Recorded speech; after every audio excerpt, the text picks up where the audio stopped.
మనోహరం. ఈ పదం వినగానే మనసులో ఒక మృదువైన కాంతి వెలుగుతుంది. మనోహరం అనేది కేవలం అందం కాదు. అది ఒక అనుభూతి. అది ఒక అంతరంగ స్థితి.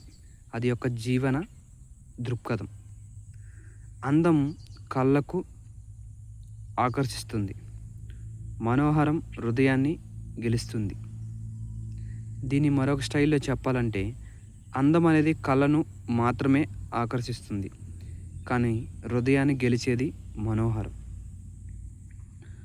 ప్రకృతి ఎందుకు మనోహరం? ఎందుకంటే అది నటించదు. సూర్యుడు ఉదయిస్తాడు, అతను ఎవరిని ఆకట్టుకోవటానికి కాదు. పువ్వు అనేది వికసిస్తుంది, అది ప్రశంస కోసం కాదు. అవి సహజంగానే ఉంటాయి, అందుకే అవి మనోహరంగా, అందంగా, అద్భుతంగా ఉంటాయి. నువ్వు నువ్వుగా ఉన్నప్పుడే అది నీ గొప్ప మనోహరం. ఒక వ్యక్తి తన లోపాలను దాచుకుంటూ జీవిస్తే అతను అలసిపోతాడు, కానీ తన నిజమైన స్వరూపాన్ని అంగీకరిస్తే అతను ప్రకాశిస్తాడు. కృత్రిమంగా మెరవటం కంటే సహజంగా వెలగటం మంచిది. హృదయంలోని మనోహరం. ఒక చిన్న మంచి పని, ఒక చిన్న క్రమశిక్షణ, ఒక చిన్న సహాయం, ఒక చిన్న క్షమాపణ, ఇవి మనోహర క్షణాలు. కథ. ఒక వృద్ధ మహిళ రోడ్డుపై నడుస్తుంది. ఒక యువకుడు ఆమెకు దారి దాటే సహాయం చేశాడు. ఆ క్షణం చిన్నదే, కానీ ఆ వృద్ధురాలి హృదయంలో అది జీవితాంతం నిలిచిపోతుంది. మనోహరం అనేది రూపంలో కాదు, మనసులో ఉంటుంది. మంచితనం ఉన్న చోటే నిజమైన అందం ఉంటుంది. మనసులో ప్రేమ ఉంటే మన ముఖంలో ప్రశాంతత ఉంటుంది. ప్రశాంతత ఉన్న చోటే మనోహరం ఉంటుంది.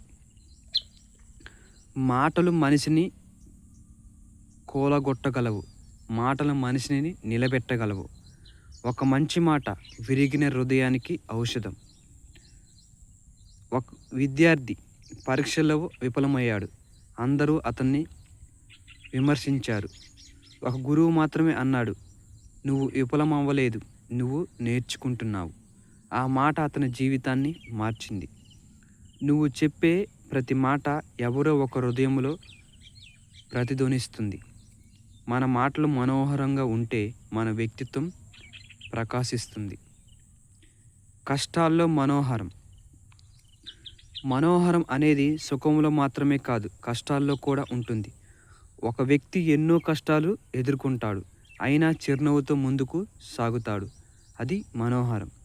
బాధ నిన్ను విరగ్గొట్టగలదు, లేదా నిన్ను వికసింపజేయగలదు. తుఫాన్లో నిలబడిన చెట్టు సూర్యకాంతిలో మరింత అందంగా కనిపిస్తుంది. కష్టాల్లో ఓర్చుకున్న వ్యక్తి తర్వాత విజయం సాధించినప్పుడు అతని బలం మనోహరంగా ఉంటుంది. మనోహర జీవితం కోసం నువ్వు ఏం చేయాలి? ఎప్పుడు కృతజ్ఞతను అలవాటు చేసుకోండి. ప్రేమను ఇతరులకి పంచండి. ఎప్పుడు క్షమించండి. సహజంగా జీవించండి. చిన్న సంతోషాలని ఆస్వాదించండి. చిన్న సంతోషాలను గమనించే మనసే గొప్ప మనోహరం.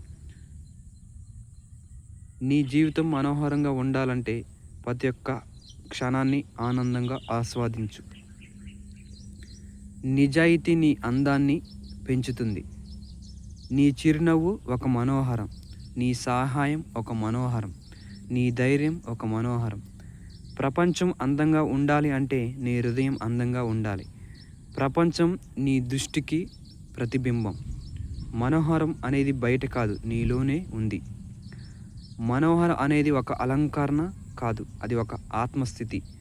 మనసు శుభ్రమైతే ప్రపంచం మనోహరంగా కనిపిస్తుంది. మనోహరం అనేది చూడటానికి కాదు, అనుభూతి చెందటానికి.